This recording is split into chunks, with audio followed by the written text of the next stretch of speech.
കേരള രാഷ്ട്രീയത്തിലെ ദൃശ്യങ്ങൾ വളരെ വേഗത്തിലാണ് മാറിമറിയുന്നത്. UDFന്റെ വൻ തിരഞ്ഞെടുപ്പ് വിജയത്തിന് പിന്നിലുണ്ടായ ആഹ്ലാദ പ്രകടനങ്ങൾ പാർട്ടിക്കുള്ളിലെ ശക്തമായിട്ടുള്ള ഒരു അധികാര തർക്കത്തിലേക്ക് വഴിമാറാൻ അധിക നാൾ വേണ്ടി വന്നില്ല. മുഖ്യമന്ത്രി VD സതീശന് ലഭിച്ച ചരിത്രപരമായിട്ടുള്ള ജനവിധിയുടെ കരുത്ത് ഇപ്പോൾ ആദർശങ്ങളും പ്രായോഗിക രാഷ്ട്രീയവും തമ്മിലുള്ള കടുത്ത പോരാട്ടമായിട്ട് മാറിയിരിക്കുകയാണ്. പരമ്പരാഗത നിലപാടുകളും ഭരണപരമായിട്ടുള്ള തീരുമാനങ്ങളും തമ്മിൽ നേരിട്ട് ഏറ്റുമുട്ടുന്ന ഒരു വേദിയായിട്ട് കേരളം രാഷ്ട്രീയം മാറുമ്പോൾ അധികാരം ലഭിച്ച മാസങ്ങൾക്കകം തന്നെ വലിയൊരു ആഭ്യന്തര പ്രതിസന്ധിയാണ് ഭരണമുന്നണി ഇപ്പോൾ നേരിടുന്നത്. അതായത് ഉമ്മൻചാണ്ടി സർക്കാരിന്റെ കാലത്ത്, അതായത് 2011 മുതൽ 16 വരെ മദ്യനയവുമായി ബന്ധപ്പെട്ട് VM സുധീരൻ ഉയർത്തിയ അതേ തർക്കങ്ങൾക്കും രാഷ്ട്രീയ വടംവലികൾക്കുമാണ് ഇപ്പോൾ VD സതീശന്റെ സർക്കാരിന്റെ കാലത്തും കേരളം സാക്ഷ്യം വഹിക്കുന്നത്. മുഖ്യമന്ത്രിയായിട്ട് VD സതീശൻ അധികാരമേറ്റ് ഒരു മാസം തികയും മുമ്പെയാണ് നയപരമായിട്ടുള്ള തീരുമാനങ്ങളിൽ അതൃപ്തിയുമായിട്ട് സുധീരൻ പരസ്യമായിട്ട് രംഗത്ത് വരുന്നത്. പണ്ട് ഉമ്മൻചാണ്ടി, ഇന്ന് VD സതീശൻ. കോൺഗ്രസ് സർക്കാരുകളുടെ നയപരമായിട്ടുള്ള തീരുമാനങ്ങളിൽ തിരുത്താൻ ശക്തിയാകാൻ ശ്രമിക്കുന്ന ഈ VM സുധീരന്റെ രാഷ്ട്രീയ ശൈലിക്ക് വർഷങ്ങൾ കഴിഞ്ഞിട്ട് മാറ്റമില്ല.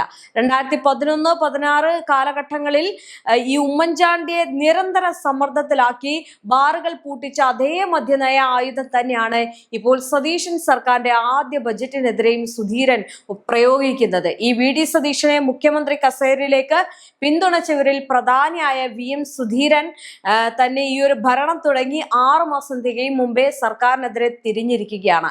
വീര്യം കുറഞ്ഞ മദ്യത്തിന്റെ നികുതി കുറച്ച ബഡ്ജറ്റ് പ്രഖ്യാപനത്തിൽ പാർട്ടിയിലോ മുന്നണിയിലോ കൂടിയാലോചനകൾ നടന്നിട്ടില്ല എന്ന സുധീരന്റെ ആക്ഷേപം കോൺഗ്രസിനുള്ളിൽ പുതിയൊരു പോരാട്ടത്തിന് വഴി തുറന്നിരുന്നു. അതിനുശേഷം മുഖ്യമന്ത്രിക്ക് അയച്ച കടുത്ത ഭാഷയിലുള്ള തുറന്ന കത്തിലൂടെ ബഡ്ജറ്റ് തർക്കങ്ങളെ വെറും ഒരു നയപരമായിട്ടുള്ള വിയോജിപ്പ് എന്നതിനപ്പുറം പാർട്ടിയുടെ അടിസ്ഥാന സ്വത്വത്തെക്കുറിച്ചുള്ള ഒരു വലിയ ചർച്ചയാക്കി മാറ്റാൻ സുധീറിന് കഴിയും.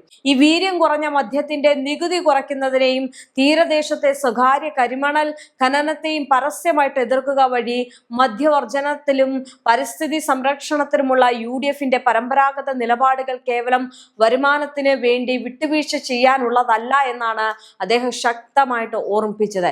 എന്നാൽ നിയമസഭയ്ക്കുള്ളിൽ ഇതിന് കൃത്യമായിട്ടുള്ള മറുപടി കൊടുത്തിരിക്കുകയാണ് മുഖ്യമന്ത്രി VD സതീശൻ. അതായത് സുധീരൻ കൊണ്ടുവന്ന അല്ലെങ്കിൽ പറഞ്ഞിരുന്ന കാര്യങ്ങൾക്ക് അക്കമിട്ട് നിരത്തിക്കൊണ്ടാണ് വളരെ കൃത്യതയോടെ ആ ഒരു കാര്യങ്ങൾക്ക് മറുപടി നൽകിയത്. അതായത് VD സതീശൻ പുറത്തെടുത്ത തന്ത്രപരമായിട്ടുള്ള മറുപടി സുധീരന്റെ വിമർശനങ്ങളുടെ മൂർച്ച കുറയ്ക്കുന്നതായിരുന്നു. സഭയിലെ പ്രസംഗ പീഠത്തിൽ നിന്നുകൊണ്ട് വസ്തുതകൾ ഒന്നൊന്നായിട്ട് നിരത്തിയാണ് അദ്ദേഹം പ്രതിരോധം തീർത്തത്. വീര്യം കുറഞ്ഞ മദ്യം എന്ന പദ്ധതി പൂർണ്ണമായിട്ടും മുൻപ് ഭരിച്ച LDF സർക്കാരിന്റെ കാലത്തുണ്ടായതാണെന്ന് അദ്ദേഹം തെളിയിച്ചു. മുൻ സർക്കാർ കൊണ്ടുവന്ന നിയമത്തിന് അല്ലെങ്കിൽ ആ ബഡ്ജറ്റിലൂടെ നികുതി നിശ്ചയിക്കുക മാത്രമാണ് തന്റെ സർക്കാർ ചെയ്തത് എന്ന വാദത്തിലൂടെ ധാർമ്മികമായിട്ടുള്ള വിട്ടുവീഴ്ചകളുടെയും അഴിമതികളുടെയും ആരോപണങ്ങളിൽ നിന്നും തന്റെ മന്ത്രിസഭയെ സുരക്ഷിതമായിട്ട് പ്രതിരോധിക്കാൻ സതീശന് സാധിച്ചു. നമുക്കൊരു കാര്യം അറിയാം, ഒറ്റയ്ക്ക് വഴിവെട്ടി വന്നതാണ്. അതായത് അദ്ദേഹം ഒറ്റയ്ക്കാണ് ഈ ഒരു കാര്യങ്ങൾക്ക് നേതൃത്വം കൊടുത്തത്. ഈ തെരഞ്ഞെടുപ്പ് നടക്കുന്ന സമയത്തെല്ലാം VD സതീശൻ എത്രത്തോളമാണ് നിന്നത് അല്ലെങ്കിൽ എത്രത്തോളം കരുത്തായിട്ട് നിന്നു എന്നതൊക്കെ വളരെ വ്യക്തമായിട്ട് എല്ലാവർക്കും അറിയാവുന്ന കാര്യമാണ്. അദ്ദേഹത്തെ തകർക്കാൻ ആർക്കും അത്ര പെട്ടെന്ന് കഴിയില്ല എന്നുള്ളതാണ് മറ്റൊരു കാര്യം. എന്തായാലും ഇപ്പോൾ സുധീരൻ കൊണ്ടുവന്നിരിക്കുന്ന ഈ കാര്യങ്ങൾക്കൊക്കെ കൃത്യമായിട്ടുള്ള മറുപടി അദ്ദേഹം കൊടുത്തിരിക്കുകയാണ്. എന്തായാലും വീര്യം കുറഞ്ഞ മദ്യത്തിന്റെ നികുതി ഘടന പരിഷ്കരിക്കാനുള്ള തീരുമാനം തന്റെ സർക്കാരിന്റെ സ്വന്തം ആശയമല്ലെന്ന് VD സതീശൻ നിയമസഭയിൽ വ്യക്തമാക്കി.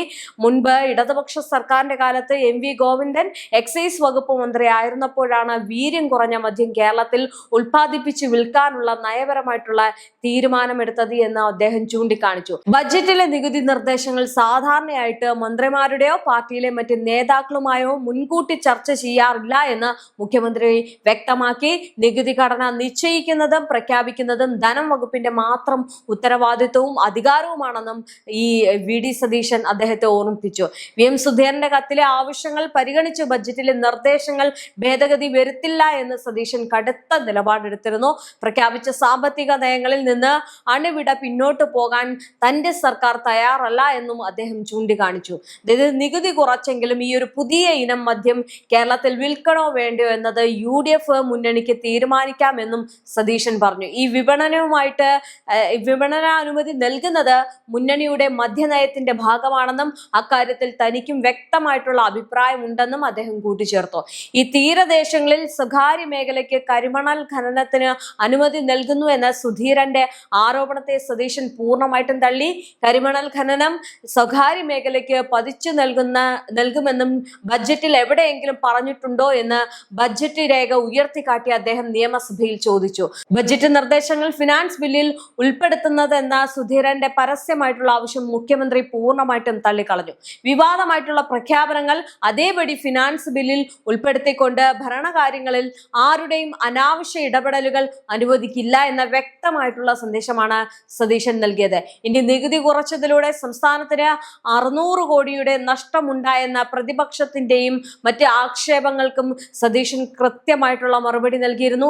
നിലവിൽ കേരളത്തിൽ വിൽപ്പന നടത്താത്ത ഒരു മദ്യത്തിന്റെ നികുതി കുറച്ചതിലൂടെ എങ്ങനെയാണ് സർക്കാരിന് നഷ്ടം വരികയെന്നും അദ്ദേഹം ചോദിച്ചു.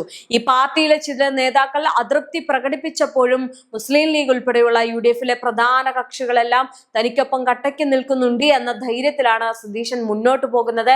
എന്തായാലും മുന്നണിയിലെ ഈ ഒരു ശക്തമായിട്ടുള്ള പിന്തുണയാണ് സുധീരന്റെ തിരുത്തൽ ശ്രമങ്ങളെ അവഗണിക്കാൻ സതീശന് കരുത്ത് നൽകിയത്. ഇനി VM സുധീരന്റെ പരസ്യമായിട്ടുള്ള തിരുത്തൽ കത്തുകളെ പൂർണ്ണമായിട്ടും അവഗണിച്ചുകൊണ്ട് തന്റെ തീരുമാനങ്ങളിൽ നിന്ന് ഒരടി പോലും പിന്നോട്ടില്ല എന്ന കടുത്ത നിലപാടിലാണ് VD സതീശൻ ഉള്ളത്. മുൻകാലങ്ങളിൽ ഇത്തരം കത്തുകൾ പാർട്ടിയിലും മുന്നണിയിലും വലിയ കൊടുങ്കാറ്റുകൾ സൃഷ്ടിച്ചിരുന്നെങ്കിൽ ഇത്തവണ സതീശൻ കാണിച്ച പ്രായോഗികവും വിട്ടുവീഴ്ചയില്ലാത്തതുമായിട്ടുള്ള ഭരണശൈലിക്ക് മുന്നിൽ സുധീരന്റെ ആദർശ രാഷ്ട്രീയം നിഷ്പ്രഭമാകുന്ന കാഴ്ചയാണ് കണ്ടത്.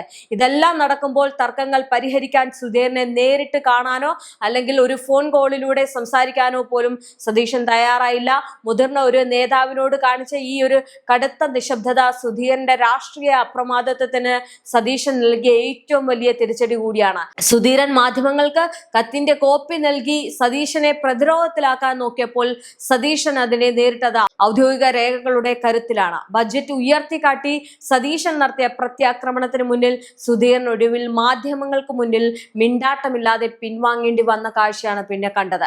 കോൺഗ്രസിലെ പഴയ തലമുറയുടെ ഉപദേശങ്ങൾക്കും ആദർശ പ്രസംഗങ്ങൾക്കും പുതിയ കാലത്ത് പ്രസക്തിയില്ല എന്ന പ്രായോഗിക സന്ദേശമാണ് സതീശൻ നൽകുന്നത്. ഇനി സുധീരനെ രാഷ്ട്രീയമായിട്ട് ഒതുക്കുക വഴി ഇനി പാർട്ടിയിൽ തന്റെ വാക്കായിരിക്കും അന്തിമമെന്ന് സതീശൻ ഉറപ്പിച്ചു പറഞ്ഞു. ഇനി മുൻകാലങ്ങളിൽ സുധീറിന് പിന്നിൽ അണിനിരക്കാൻ പാർട്ടിയിൽ ആളുകൾ ഉണ്ടായിരുന്നെങ്കിൽ സതീശന്റെ ശക്തമായിട്ടുള്ള നിലപാടുകൾക്ക് മുന്നിൽ സുധീരൻ തീർത്തും ഒറ്റപ്പെട്ടു പോകുന്ന ഒരവസ്ഥയാണ് കണ്ടത്. സതീശനെ തിരുത്താൻ സുധീരൻ ഇനി എത്ര ശ്രമിച്ചാലും അത് നടക്കില്ല എന്ന യാഥാർത്ഥ്യത്തിലേക്ക് ഒടുവിൽ സുധീറിന് ചുരുണ്ടുകൂടേണ്ടി വന്നു.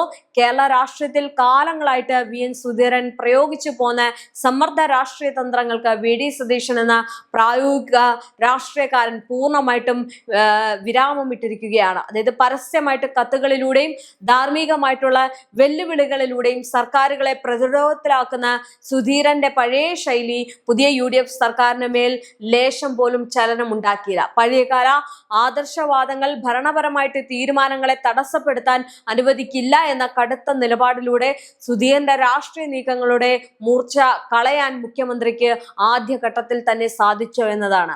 ഇനി വിവാദങ്ങളോട് ഒട്ടും വഴങ്ങാതെ മദ്യനികുതി ഇളവുകൾ നിലവിൽ നിർത്തിക്കൊണ്ട് തന്നെ ധനബില്ലുമായിട്ട് മുന്നോട്ട് പോകാനുള്ള സർക്കാരിന്റെ തീരുമാനം സുധീരന്റെ രാഷ്ട്രീയ ഇടപെടലുകൾക്കേറ്റ ഒരു കനത്ത പ്രഹരമായിട്ട് കണക്കാക്കാം. ഈ നീക്കത്തിലൂടെ UDF മുന്നണിയിലും കോൺഗ്രസ് പാർട്ടിയിലും ഇനി VD സതീശന്റെ വാക്കിനാണ് അവസാന വിലയെന്ന് അദ്ദേഹം ഒന്നുകൂടി തെളിയിക്കുകയാണ്. ഒരു കാലത്ത് പാർട്ടിയെ വിറപ്പിച്ചിരുന്ന സുധീരന്റെ തിരുത്തൽ ശക്തി എന്ന പദവി ഇനി വെറും ഒരു ചരിത്രം മാത്രമാണെന്ന് ഓർമ്മിപ്പിച്ചുകൊണ്ടാണ് ഈ ഒരു രാഷ്ട്രീയ പോരാട്ടത്തിന് സതീശൻ വിരാമമിട്ടിരിക്കുന്നത്. എന്തായാലും വലിയ രീതിയിലുള്ള തിരിച്ചടി ഇപ്പോൾ അദ്ദേഹത്തിന് ഉണ്ടായിരിക്കുകയാണ്. സതീശൻ ഒറ്റയ്ക്കാണ് വന്നത്. അദ്ദേഹത്തിന് വളരെ കൃത്യമായിട്ട് അറിയാം കേരളത്തിലെ ജനങ്ങൾക്ക് വേണ്ടി അദ്ദേഹം വളരെ കൃത്യമായിട്ട് എല്ലാ കാര്യങ്ങളും ചെയ്യുമെന്നുള്ള ഒരു ഉറപ്പുമുണ്ട്. അതോടൊപ്പം തന്നെ അദ്ദേഹം ചെയ്യുന്ന കാര്യങ്ങൾ ഈ നിയമസഭയിൽ അക്കമിട്ട് നിരത്തിയതുപോലെ തന്നെയാണ് ഓരോ കാര്യങ്ങളും കാര്യങ്ങളും ചെയ്യുന്നത്. അതുകൊണ്ട് അത്തരം കാര്യങ്ങളിലേക്ക് കൂടുതൽ ആളുകളെ ഇടപെടുത്തുന്നതോ അല്ലെങ്കിൽ ഇത്തരം സമ്മർദ്ദങ്ങൾ കൊണ്ടുവരുന്ന ആളുകളെ എങ്ങനെ ഇരുത്തണമെന്നത് അദ്ദേഹത്തിന് വളരെ കൃത്യമായിട്ട് അറിയാം. അതുകൊണ്ട് ഈ സുധീരനെ പോലെയോ അല്ലെങ്കിൽ സുധീരൻ ചെയ്ത കാര്യങ്ങളെ പോലെയോ മറ്റാരെങ്കിലും വന്നാൽ പോലും അദ്ദേഹം വളരെ കൃത്യമായിട്ട് അതിനെ നോക്കിക്കാണും എന്നുള്ളതാണ്. എന്തായാലും വി ഡി സതീശൻ എടുത്ത അവസാന വാക്കിന്മേൽ മറ്റാർക്കും പറയാനില്ല, അല്ലെങ്കിൽ മറ്റാർക്കും അതിൽ കൈയെടുത്താൻ പറ്റില്ല എന്നൊരു കൃത്യമായിട്ടുള്ളൊരു സന്ദേശം കൂടി അദ്ദേഹം നൽകുന്നുണ്ട്. അതായത് ഈ സമ്മർദ്ദങ്ങൾക്കാണ്, അല്ലാതെ മറ്റു കാര്യങ്ങൾക്കല്ല. അഭിപ്രായങ്ങൾ എല്ലാവർക്കും ഉണ്ട്, പക്ഷേ അദ്ദേഹം പറയുന്ന അല്ലെങ്കിൽ അദ്ദേഹം പാസ്സാക്കുന്നതോ അല്ലെങ്കിൽ അദ്ദേഹം കൊണ്ടുവരുന്നതുമായിട്ടുള്ള കാര്യങ്ങൾക്ക് അഭിപ്രായങ്ങളുണ്ടെങ്കിലും സമ്മർദ്ദത്തിലാക്കാൻ ആർക്കും കഴിയില്ല എന്നതാണ് അദ്ദേഹം ഈ ഒരു കാര്യത്തിലൂടെ തെളിയിച്ചിരിക്കുന്നത്.